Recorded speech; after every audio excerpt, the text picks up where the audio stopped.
In today's wrap-up, Armenia's parliament has stripped Gagik Tsarukyan of his immunity and has approved his arrest. 425 new cases of COVID-19 are confirmed, and renovation of Yerevan's circular park has begun.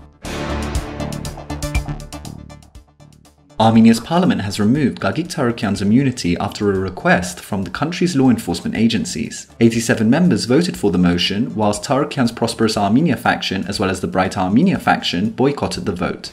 The National Assembly then passed the motion calling for Tsarukyan's detention.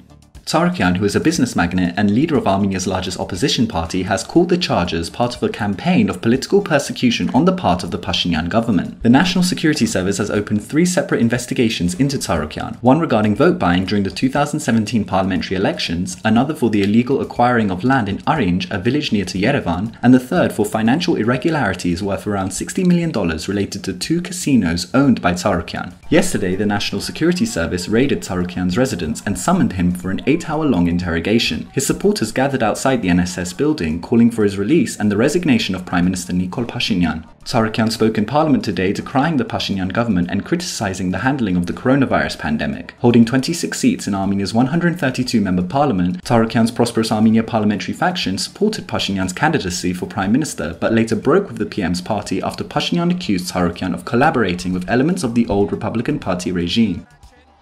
425 new cases of COVID-19 have been confirmed by health authorities in Armenia, raising the total number of cases to 17,489. 295 more recoveries were also reported and 8 more deaths, raising the death toll to 293. Nagorno-Karabakh also reported 1 new case, raising the total number of cases there to 79. So far, 54 people have recovered and no deaths have been reported thus far.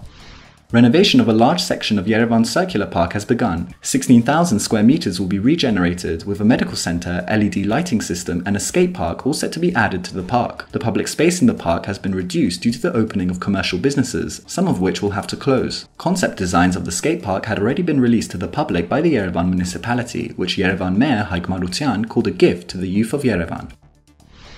Giving his take on the situation regarding Gagik Tsarukyan, Սիվիլնեթի Tatur Hagopian stated that the current developments are part of a legal political process. However, Hagopian added that Tsarukyan has made a fatal mistake and serious political miscalculations, highlighting that this is the second time he has come out against the government since 2015, and this time may well mark the end of his political career.